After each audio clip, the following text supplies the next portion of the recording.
Yeah, hello, good morning guys. Wanted to make this video about some of the quirks of the M203 and maybe some things that I've found over time that I didn't like that much about it. Now don't get me wrong, I know this bike is like the greatest beginner bike of all time. Everyone who rides it loves it. New riders, experienced riders, there's not a lot of bad things about it, but there are some things that as you kind of grow into it, you may be wanting a little bit more from it, or, you know. This video is not really going to be about kind of bashing this bike, because it is set up so well for beginner riders. Everything about it is super forgiving and friendly. But you know, some things I've noticed about it as I've kind of gotten used to it and been experimenting in different ways with it and stuff like that. So, I guess without further ado, let's just get right on into it.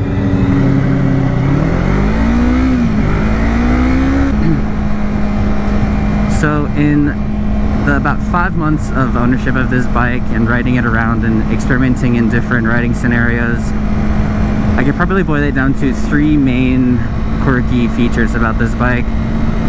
And those would probably be the throttle tube travel and how much you have to turn it to get to wide open throttle, engine braking, and probably freeway riding performance on American roads.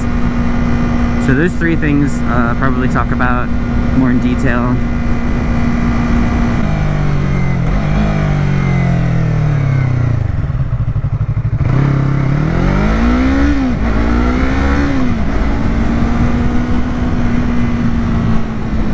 So starting off with the throttle tube travel, this has been covered so many times.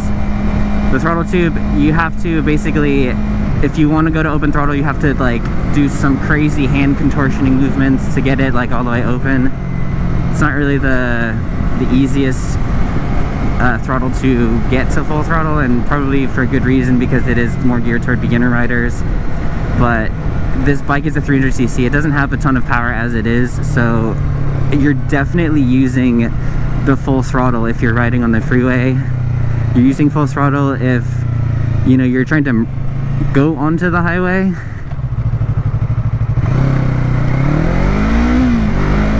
So you see I have to like do some crazy hand adjustments. I have to like wrap around and do all this finagling, because not only when you have to bring it all the way back without dropping your arm and doing all this craziness, but when you're coming up to a shift, then you have to bring it forward again, which can be weird if you're having to re-grip. So the throttle travel, I actually have the R6 throttle tube installed on this, so even that, you know, it feels like it could be even shorter and I would still be fine with it.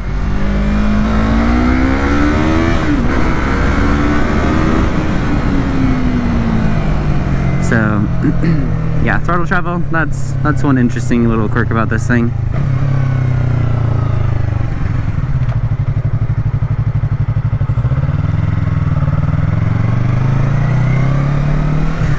Alright, we're at the grocery store now. I'm picking up like some coffee and milk and just some random stuff for dinner tonight.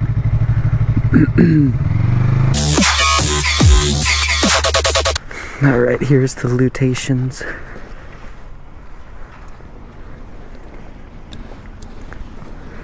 We'll see how this goes.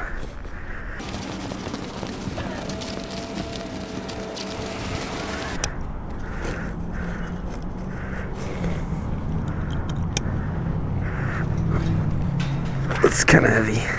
Oh my god.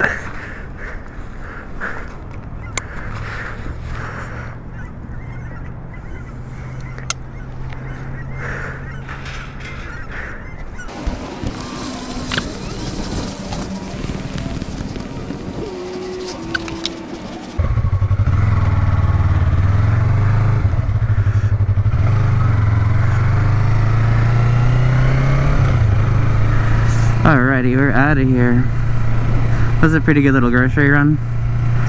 So, we talked about the throttle tube and how great the M203 is just as a beginner bike. So that kind of leads on to the next thing. Beginners typically, they start off pretty slow and they don't really you know, use that much power, and you know, that's a good thing.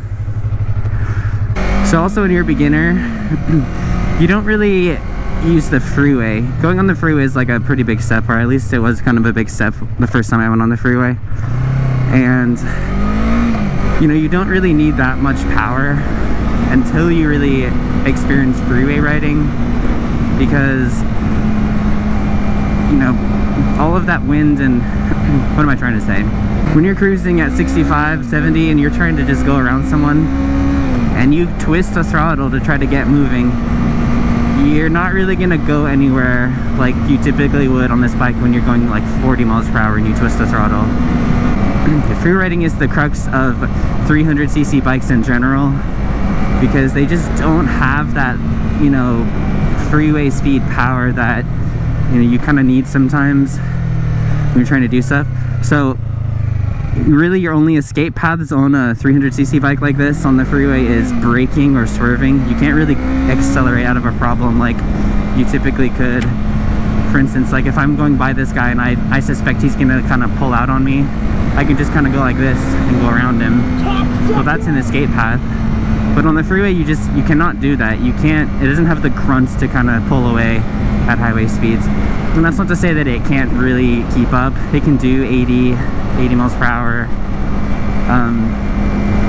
You know, and that's fine. But the bike is still a small bike. You know, 370 pounds. Look at this guy. Here's another thing. Just 370 pounds. It's not that heavy. The wind is gonna affect you. You know, just variations in road conditions, the suspension. It's not really set up for 80 mile per hour plus riding. You know, you're definitely gonna feel all the bumps and all that type of stuff. So we'll let this guy go.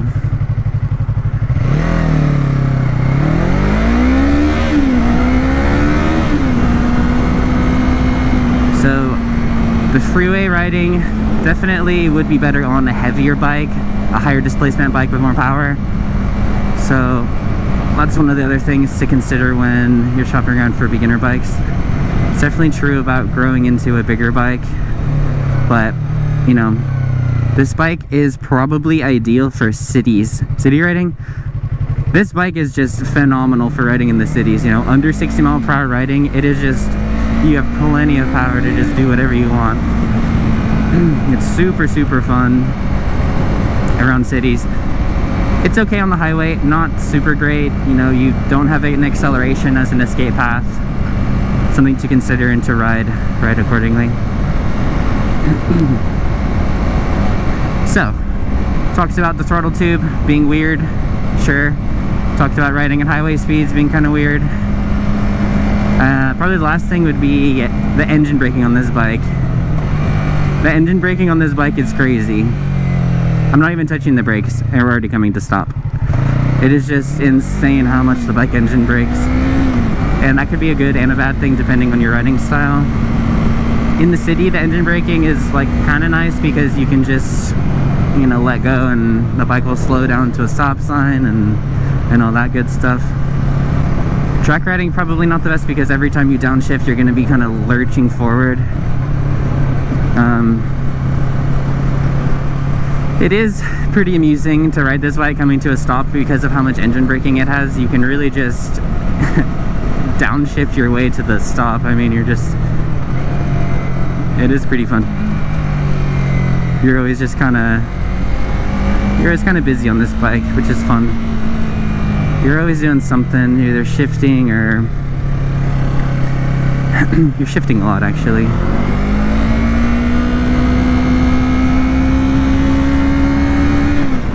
This bike is just super rev happy. It just really likes to be at high RPM. It just feels like it revs for a super long time. So yeah, those are the three things that I think are pretty quirky about this bike. Something to get used to that might not be as apparent on other bikes. And here's a bonus one. We gotta find the right area to do this though. I'm not sure if you guys are gonna be able to pick this up even, but when you get above about 9 or 10,000 RPM, the engine kind of, the engine note and the exhaust kind of changes. Also the smoothness changes. I'm not sure how I'll be able to show you guys that. You probably can't feel it like that just in the video, but maybe in like third gear it definitely has this transition where it goes from like like kind of like, you know, that inline 2 sound, but then it just smooths out into kind of just a really smooth out. So you might have heard it at the top end of that, but it's very subtle, and you probably wouldn't notice it unless you're actually riding it. But yeah, something funny about it. Very interesting, this little peppy 2-cylinder. So yeah guys, that was the video. Hope you enjoyed it or got some interesting tips from that. Maybe when you have your own MT-03 or you're a new rider and you're wondering, you know, what it's gonna be like, maybe that shed a little bit of light on it, maybe it didn't. But yeah, go ahead and conclude this video. So thanks for watching if you stuck around this far, guys. Bye.